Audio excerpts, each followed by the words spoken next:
Hi, today I'm going to show you how to crop image into circle in Google Slides. So if you want to do it, you need to go to Insert tab, you need to go to Image Settings, and here you need to go to Upload from Computer.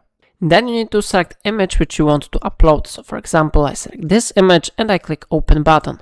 Now if you want to crop it into circle, you need to click on the Mask Image Settings, and then you need to go to Shapes, and you need to select here Oval option.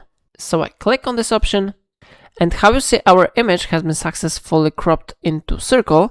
Of course, you can edit this shape if you want. If you click double tap on it, then you will be able to modify the position of this cut, for example to this one, or maybe to this one.